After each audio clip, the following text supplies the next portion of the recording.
नमस्कार, संघर्ष वृत्तवाहिनीमध्ये आपलं स्वागत। घेऊया ठाणे आणि आसपासच्या परिसरामधील घडणाऱ्या महत्त्वाच्या घडामोडींचा आढावा। 29 सप्टेंबर 2024 रोजी ठाणे घोडबंदर रोड आरमॉल जवळील MMK हॉल मध्ये राज्याचे मुख्यमंत्री एकनाथ शिंदे यांच्या प्रमुख उपस्थितीमध्ये भव्य बंजारा मेळावा पार पडणार आहे। सेवा फाउंडेशन महाराष्ट्र आयोजित या मेळाव्यामध्ये मुख्यमंत्री एकनाथ शिंदे यांनी नवी येथे बंजारा भवनासाठी 5000 चौरस फूट एवढी जागा उपलब्ध करून दिल्याने त्याचा भव्य नागरी सेवा फाउंडेशन महाराष्ट्र आयोजित मेळाव्यामध्ये मुख्यमंत्री एकनाथ शिंदे यांनी बंजारा भवनासाठी 5000 चौरस फुटाची जागा उपलब्ध करून दिल्याबद्दल त्यांचा भव्य नागरी सत्कार करण्यात येणार आहे। तर आमदार प्रताप सरनाईक यांनी त्यांच्या मतदारसंघामध्ये बंजारा समाज भवनासाठी जागा देणार असल्यामुळे त्यांचा देखील येथे सत्कार करण्यात येणार आहे। सदर मेळावा सेवा फाउंडेशनचे अध्यक्ष प्रकाश राठोड यांच्या नेतृत्वामध्ये पार पडणार आहे। ठाणे शहर व जिल्ह्यात बंजारा समाज बहुसंख्येने आहे। समाजाच्या विकासाच्या दृष्टिकोनाने हा मेळावा अतिशय महत्त्वाचा ठरणार आहे, कारण ठाणे शहर, लोकमान्य नगर, किसन नगर, कापूरबावडी यांचा विविध वेगवेगळ्या भागामध्ये गोर बंजारा समाज स्थानिक रहिवासी म्हणून बहुसंख्येने वास्तव्यास आहेत। तरी देखील मोजकेच सरकारी नोकर वर्ग वगळता उर्वरित समाज हा मोलमजुरी करून खातो। अशा समाजाची प्रगती होणं आवश्यक आहे। ठाणे जिल्ह्यात मोठ्या प्रमाणात राहणारा बंजारा समाज फक्त मतदानासाठी मर्यादित नसून सत्तेत भागीदारी घेण्यासाठी सज्ज आहे। सदर पत्रकार परिषदेमध्ये ही माहिती देण्यात आली। यावेळी सेवा फाउंडेशनचे विविध पदाधिकारी येथे उपस्थित होते। मॅडम, ठाण्यामध्ये बहुसंख्येने बंजारा समाज वास्तव्य करतोय। ह्या बंजारा समाजाच्या काही समस्या आहेत। ह्या समस्याचा निराकरण माननीय मुख्यमंत्री यांच्याकडून व्हावा। आणि दुसरी गोष्ट आहे, माननीय मुख्यमंत्र्यांनी नवी मुंबई बेलापूर येथे बंजारा समाज भवनासाठी 5000 स्क्वेअर फूटची जागा उपलब्ध करून दिलेली आहे। त्यानिमित्त आम्ही मुख्यमंत्र्यांचा नागरी सत्कार आणि प्रताप सरनाईक जे आमदार आहेत त्यांच्या मतदारसंघामध्ये त्यांनी आम्हाला समाज भवनासाठी जागा देणार आहेत आणि त्याच्यामध्ये ते घोषणा देखील करणार आहेत। त्यांचाही नागरी सत्कार आहे। या नागरी सत्कारासाठी संपूर्ण ठाणे परिसरामधील बंजारा समाज उपस्थित असणार आहे आणि हा नागरी सत्कार आणि प्लस काही मागण्या आहेत, त्याकरिता हा बंजारा मेळावा आयोजित करण्यात येणार आहे। हा कार्यक्रम रविवार 29 सप्टेंबर 2024 या रोजी ठाण्यातील घोडबंदर रोड MMK हॉल आरमॉल जवळील MMK हॉल येथे दुपारी 3 ते 6चा टायमिंग आहे। यावेळेस तो मेळावा पार पडणार आहे। महाराष्ट्रातील भगिनींना आधार देणारी राज्य शासनाची मुख्यमंत्री माझी लाडकी बहीण योजना। या योजनेअंतर्गत अल्प उत्पन्न गटातील 21 ते 65 वयोगटाच्या भगिनींना मिळणार दरमहा 1500 रुपयाची मदत। अर्ज करण्यासाठी 31 ऑगस्ट 2024 पर्यंत मुदतवाढ। कुटुंबाचं वार्षिक उत्पन्न 2.5 लाख रुपयांपेक्षा कमी असलेल्या महिला पात्र। कुटुंबाकडे पिवळं किंवा केशरी रेशन कार्ड असल्यास उत्पन्नाचा दाखला आवश्यक नाही। पांढरं रेशन कार्ड असेल किंवा रेशन कार्ड नसेल तर कुटुंबाचं वार्षिक उत्पन्न 2.5 लाखांपेक्षा कमी असल्याचा दाखला आवश्यक। योजनेसाठीचा ऑनलाईन अर्ज नारी शक्ती दूत ॲपवरून किंवा पोर्टलवर भरता येईल। ज्या भगिनींना ऑनलाईन अर्ज भरता येत नसेल त्यांच्यासाठी अंगणवाडी, ग्रामपंचायत, वॉर्ड ऑफिस, सेतू सुविधा केंद्रामध्ये किंवा आशाताई बचत गटाच्या CRP यांची मदत उपलब्ध। आता आपल्याला अभिमानाने म्हणता येईल, सुखी आणि सुरक्षित आहे माझी लाडकी बहीण।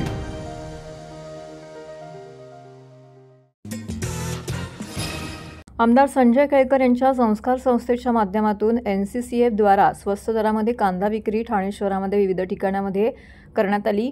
तर 35 रुपये दराने किलो कांदे देत 175 रुपयांना 5 किलो कांद्याचं वाटप करण्यात आलं। स्वामी फाउंडेशनचे अध्यक्ष महेश कदम यांच्या पुढाकाराने चंदनवाडी परिसरामध्ये हा उपक्रम राबवण्यात आला। तर या कार्यक्रमाला आमदार संजय केळकर यांची विशेष उपस्थिती लाभली। यामध्ये परिसरातील नागरिकांनी मोठ्या संख्येने उपस्थित राहून या उपक्रमाचा लाभ घेतला। तर कांदा महाग झाल्याने गृहिणींचे पुरतं स्वयंपाकगृहातील बजेट हे कोलमडलं होतं। मात्र अशा प्रकारच्या उपक्रमातून गृहिणींना हातभार केल्याचं यावेळी त्यांनी सांगितलं आहे। तर गृहिणींच्या चेहऱ्यावरती देखील आनंद पाहायला मिळाला। ठाण्यातील चंदनवाडी परिसरामध्ये हा उपक्रम आयोजित करण्यात आला होता।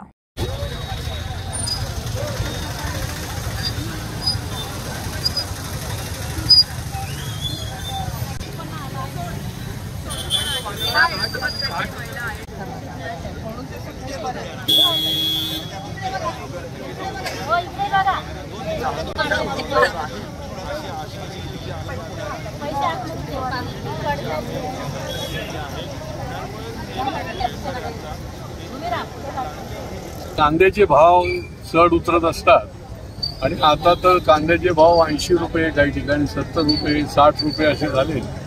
आणि त्याच्यामुळे मोदीजींच्या आशीर्वादाने NCCF ही जी संस्था आहे याच्या माध्यमातून 35 रुपये किलोने कांदा जो आहे तो आम्ही लोकांपर्यंत पोहोचवत आहोत.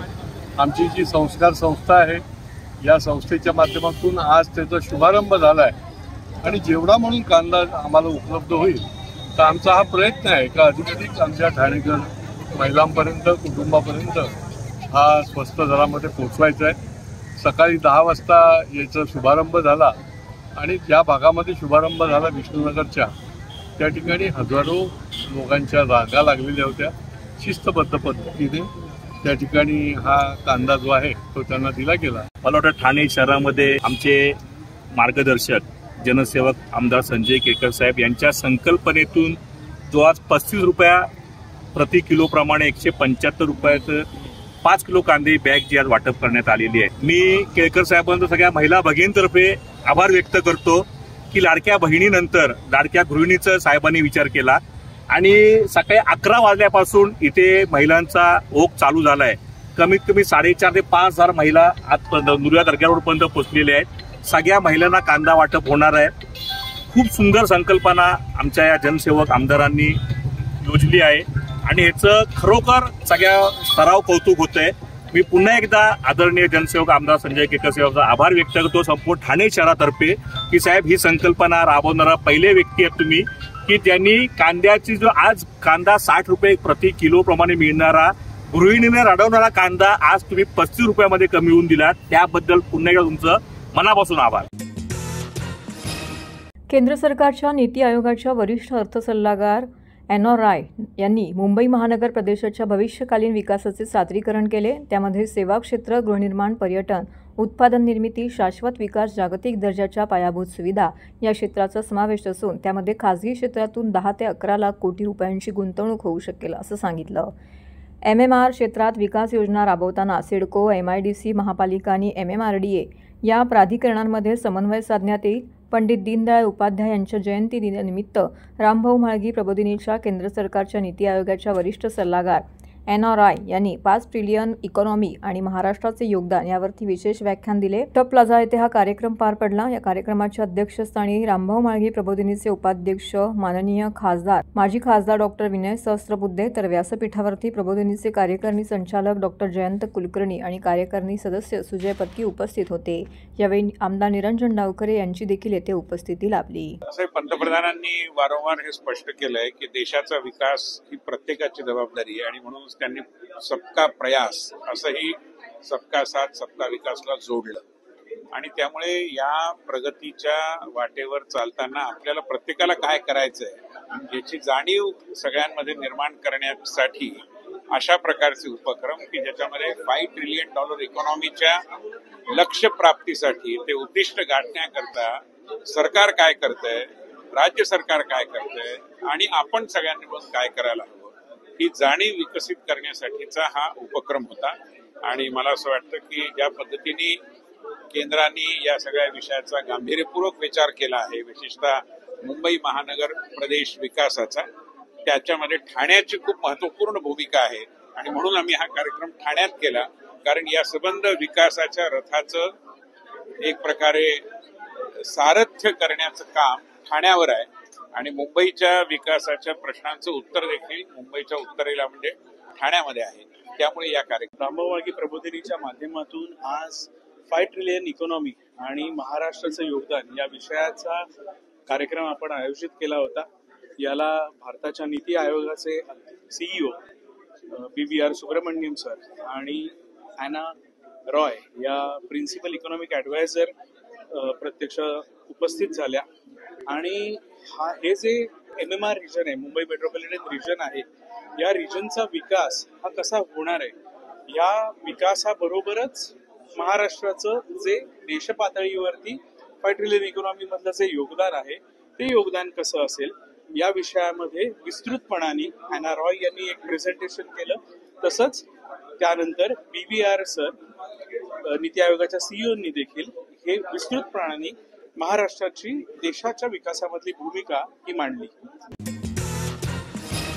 अनंत चतुर्दशीच्या दिवशी भिवंडीमध्ये 2 गटांमध्ये वाद झाला होता. यावेळी दगडफेक आणि लाठीमार झाला. तसेच हिंदुत्ववादी संघटनांच्या कार्यकर्त्यांवरती गुन्हे दाखल करण्यात आले. हे गुन्हे मागे घ्यावे, अन्यथा आंदोलन करू असा इशारा विश्व हिंदू परिषद आणि साधूंनी दिला आहे. भिवंडी शहरात गणेश विसर्जन मिरवणुकीदरम्यान दगडफेक झाल्याचा प्रकार समोर आला होता. या घटनेनंतर 2 गटांमध्ये वाद झाले होते. पोलिसांनी जमाव पांगवण्यासाठी लाठीमार केला होता. या घटनेनंतर IPS अधिकारी डॉक्टर श्रीकांत परोपकार यांची बदली देखील झाली. या प्रकरणात विविध पोलीस ठाण्यांमध्ये विश्व हिंदू परिषदेच्या कार्यकर्त्यांवरती गुन्हे दाखल झाले आहेत. बुधवारी विश्व हिंदू परिषदेचे पदाधिकारी आणि साधूंनी ठाण्यातील शासकीय विश्रामगृहामध्ये पत्रकार परिषद घेतली. हिंदू समाजाच्या कार्यकर्त्यांना कार्यक्रम आटोपता घेण्यासाठी पोलीस आग्रही होते.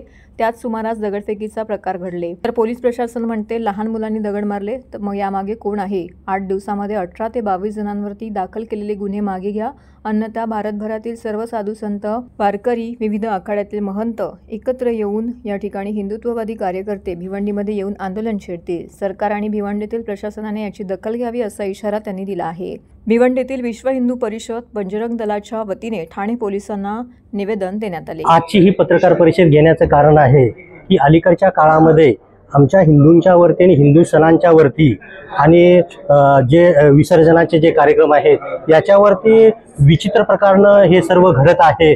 नको असलेले दगडफेक करा, आमच्या देवतावरती दगडफेक करणं, चप्पल करणं लक्षात ठेवा, ही किती प्रकार निंदनीय. आणि ते पण आपल्या हिंदुस्थानामध्ये आमच्या जर हे असं घडत असेल तर आम्ही न्याय मागायचा कोणाकडे सांगा ना. त्याकरता आपल्याला की आता येणारी जी नवरात्र आहे ह्या नवरात्रीमध्ये हे जे कार्यक्रम आमचे जे होणार आहेत त्याच्यावरती प्रशासनानं आणि तिकडल्या काही अधिकाऱ्यांनी व्यवस्थितपणे ड्रोनच्या माध्यमातून लोकांना कळलं पाहिजे, तुम्हाला कळलं पाहिजे की ड्रोनच्या माध्यमातून तुम्ही निरीक्षण करा की खऱ्या पद्धतीनं कोण तिथं कारणीभूत आहे. त्याला पकडून तुम्ही त्याला ताबडतोब तुम्ही शिक्षा करावं. आणि असे ज्या विकृत पद्धतीचे जे लोक आहेत, आम्हाला मुसलमानांच्या ह्याच्याबद्दल विरोध नाही आहे, पण जे विकृतीचे जे लोक आहेत त्या विकृतीच्या लोकांना, त्यांच्या विकृतीला विरोध आहे आमचा. आता या पद्धतीनं आम्ही CP साहेबांना आमच्या जे काही आहेत मागण्या ते त्या संदर्भामध्ये आम्ही निवेदन दिलेलं आहे. आणि त्यांनी पण आम्हाला आश्वासित केलेलं आहे की आम्ही ते निवेदनाच्या पद्धतीनं कारवाई करू. अन्यथा ही कारवाई झाली नाही तर तर हे होतं संघर्ष वृत्तवाहिनीचं आजचं बातमीपत्र. उद्या पुन्हा भेटू याच वेळी याच ठिकाणी ताज्या घडामोडींसह. तोपर्यंत नमस्कार.